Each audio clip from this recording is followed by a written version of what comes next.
working class really means. But the class politics of Brandeis did highlight certain issues. For example, my white friend's sense of entitlement. Most had never thought for 2 minutes in a row that they might never go to college. Instead, during their entire lives, they and everyone else had assumed that they were going to go to college. The question for them was, which college would they attend? In contrast, I had spent the first 17 years of my life hoping that someday I might just possibly get to go to college. To this day, my acceptance letter to Brandeis stands as a major milestone in my life. The class politics also affected how we could spend our time. I had to study hard to maintain my scholarship and work to pay for my education. Because my white friends rarely worried about money, they could indulge in pastimes that were off limits to me. For example, they could engage in endless debates about the unfairness of the Vietnam War or the backwardness of the rednecks in Mississippi. I often had to leave these discussions headed for the library or my job. What irony. Having to work, living on a budget, and seeing the labor force that was cleaning the dorms, cooking the food, typing the memos, answering the phones, caring for the grounds, and all of the labor that it takes to keep a college going gave me a different view of work and class politics than that of my white friends. For many of them, the actual people who did the work that made their educations possible were invisible. This is the hallmark of good service. Invisible hands that anticipate your every wish, minimize possible inconveniences, and meet one's every needs. It's too tiresome for the students to stand in line to register. We must find a way to make it more comfortable for them, juxtaposed to the time I spent standing in line with my mother each week when she had to report in to receive unemployment benefits. No one cared whether she was comfortable or not. There wasn't any place to even sit down. It's not that I had a better or privileged view of Brandeis than everyone else. I definitely had a different view that had important intellectual and political consequences. Much of my work on standpoint epistemology was catalyzed by these early experiences of trying to come to terms with the race and class politics that I encountered as a Brandeis undergraduate. Standpoint epistemology, that is the view of the world taken from a particular standpoint, links experiences with consciousness, power relations with the knowledge that explains social realities. In brief, where you stand will shape what you see and often what you stand for. I don't automatically assume that if you have a certain set of experiences, you involuntarily develop a certain perspective on those experiences. I can name many people who have had similar experiences to mine who see the world very differently than I do, and who have made very different choices about their lives. What I do believe, however, is that having certain kinds of experiences predisposes you to ask certain questions and to see certain things. For example, when I arrived in Brandeis in 1965 and found so few African Americans, I questioned how the absence of black students might affect the type of education I could expect. In contrast, all around me, my classmates were more likely to be thinking, "Whoa, how nice it is that I'm going to school with an articulate black student. Maybe I can finally have some black friends." These differences of race and class epitomize my marginality as a black student in an overwhelmingly white school and a working class student attending school with children of middle class and affluent parents. They also predisposed me to ask very different questions than the majority of my classmates. When it came to the prerequisite skills and motivation needed for success, I belonged at Brandeis. After a quasi-shaky start, I improved and graduated cum laude. I was an insider where few other black students had gone before. At the same time, I perpetually felt like an outsider. I wasn't white, affluent, Jewish, or suburban.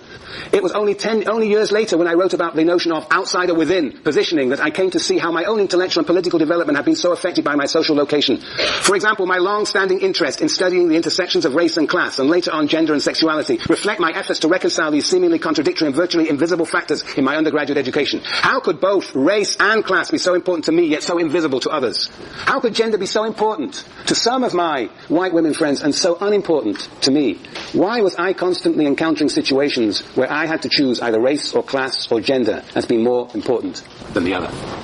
So, that's a short extract from the article that you have, the whole of it. And it's, I think, to my mind, sort of gives you a sense of Patricia Hill Collins' experience as a student that led her to talk about the outsider within. That she felt herself, and I think this conveys that idea, very much to be an outsider within Brandeis University. Anybody got any thoughts or questions about this? Does this resonate with anybody's experience here? Outsiders within? Conrad? I just say that it resonates with me, just from my own personal experience here at Cal. I definitely enjoy it, but at the same time, I'm kind of like torn. For one, being a transfer student, in addition to being married, in addition to having children, and in addition to looking like I'm 19, 20 years old and I'm almost 30. So it's kind of hard, you know. It's kind of hard, you know. It's like not to say that I don't have friends. I mean, I have a lot of friends here, but it's like when you want to try to find someone, you know, that's like you, it's difficult. And I found it to be extremely difficult with other African Americans here at Cal. You know, I try to talk to them about different things, and I'm married, so they can't really relate. I'm a parent, so it's like, okay, you know, I'm a little bit older. It's just like a toss-up, like a constant toss-up, you know. So I pretty much just spend my time like coming to class, going to the library, and then I'm gone. You know, it's like, you know, I don't really enjoy all of the the things that, Patricia Hill Collins said her friends enjoyed, like all the talks and things of that nature. So, I mean, it definitely resonates with me, on so many different levels. Any more? Jenny? Having that perspective, because I kind of share the same perspective as Conrad, having that perspective and looking at feminism or social theory, it gives us a different understanding of these theories because we have our lived experiences that come through all these different ways that we're not on the same level as the other students here. So we kind of see, well, for me anyway, I see feminism a little bit differently because I'm throwing motherhood into the picture, and that has not really come up very much at all. So it just kind of colors the way that you see these theories. And how does it color it? Maybe. Well, when we were talking about McKinnon and about how sexual intercourse is an act of submission for women, I see that whole thing totally differently because I know what it means to be a mother. I know that it's a sacrifice in many ways that people in this room may not know, and that I just have a different understanding of sex because I am a mom. So I see it as, I understand how she can see it's an act of submission. And so, like, things like that's just one example of how I see people thinking different. Neil? I think the racial part of what her college experience was is kind of familiar. I mean, it's funny. I'm from Oakland, so I'm used to being around a lot of black people, and then it's always interesting when I'm here, the few number of African American people that I see. And, even walking through Sproul or walking anywhere on campus, you see a whole bunch of people, everybody just kind of walks by each other. It's always funny if you, make eye contact with another black person and they acknowledge each other and stuff like that. Because, our school's 2% African American people. It's wow, I'm from 5 minutes from here, and, that's what I was used to when you come to Cal, and is that not representative of the community around it? So, I think that part's kind of interesting. Okay, very good. Well, I'm going to make a theory out of that. It's Patricia Hill Collins is there. I'm going to draw you a picture of Patricia Hill Collins' theory that I think really emerges very closely from the question is, what board will I use? Okay, I'm going to use this board. The synthesis. Very good, yes. Huh? Sorry? This one? But then it goes thesis, antithesis, synthesis. You want to go over here? We got many. Today we're going to fill every board. So, is that okay? You can't see over there? Really? All right. Popular demand, synthesis, Patricia Hill Collins. This is how I see it. This is how I see this article. And I think it starts over here.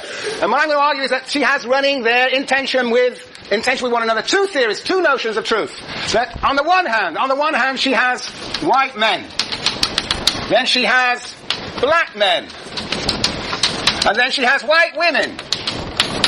And then down here she has black women. And I think for her very often, not always, but very often in the context of which she's talking, the community context, she's talking about poor black women who are in a sense subject to what she calls interlocking oppressions. That is to say, this intersection of both class, race, and gender. And she argues that from this subjugated position,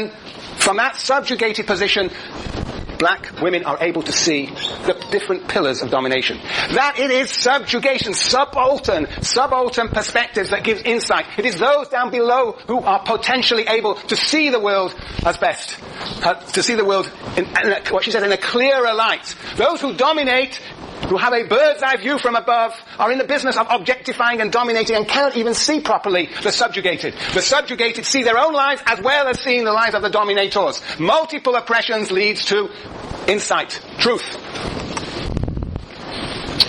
That's one part. So this is the idea of a subaltern truth. And what she suggests is that black men and white women are in a sense confused. They have parts of them are subjugated and part of them are dominated. And it is that state of contradictoriness that means that they cannot really see the world properly because their interests are so contradictory. And of course what she's saying to McKinnon and to de Beauvoir is that they misunderstand the specificity of female domination. That it is not simply that gender domination doesn't exist as an abstract, but it has a class and a racial character. Hannah. Slow down. I'm just repeating myself, but yes, I'll try and slow down. And I'm going to get really speed up.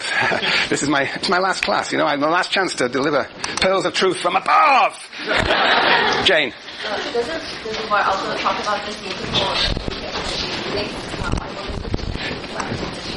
Beauvoir does talk about working class women, but she doesn't think that they have some sort of insight into the world. For Beauvoir, the insight comes from the independent woman. that women who are, whether they are poor or whether they're middle class, are locked in prisons, they're excluded, and they sort of comply, or opportunistic, or inauthentic. They cannot, she claims, cannot really see the world. It has to have an independent position. So it's very different from, this is more like this, Beauvoir is more like this outsider within position. Outsider within. And in Collins, the outsider within position, which I'm suggesting is not the same as the subaltern one, comes where? In the university. Here is the university.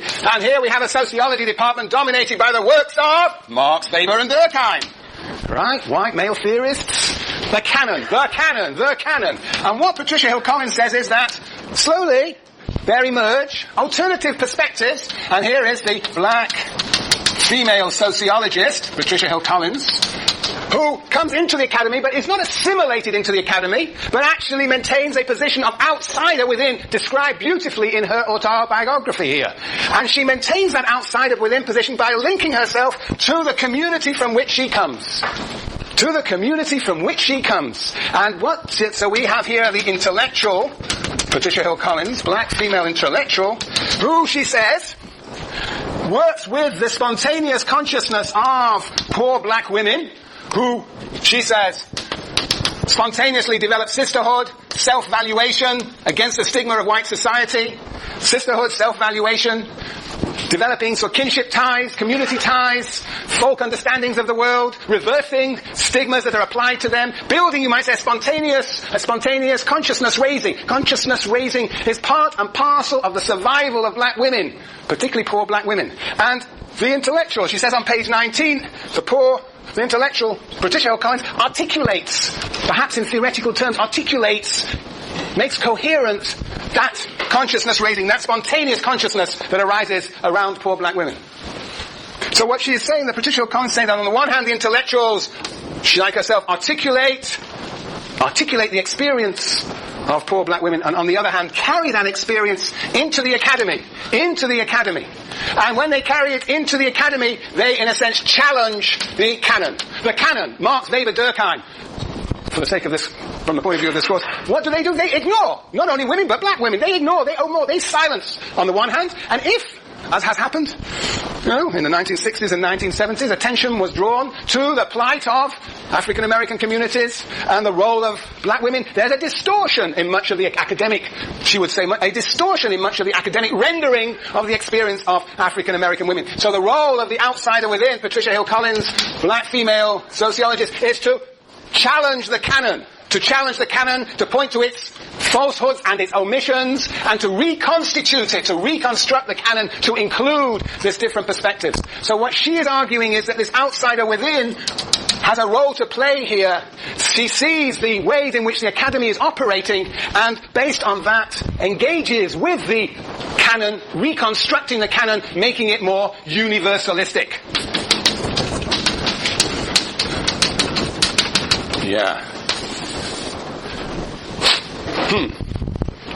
That is my rendering of Patricia Hill Collins. It's a synthesis in the sense that this subaltern truth seems very much like Cathy McKinnon, and this outsider within is very much like de Beauvoir. This could be, in a sense, de Beauvoir. After all, de Beauvoir is this independent woman who's living, engaging in a public sphere that is largely made up of men. So she's too an outsider within. And it is that outsider perspective that gives her, she says, the ability to see how male domination functions.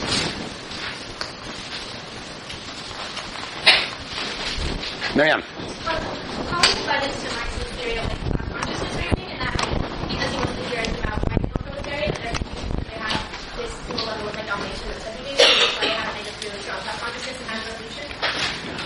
Hold on. Are you saying that Collins, applying this to Marxism, would say to Marx that the singular focus on class misses the racial and gender moment, and therefore...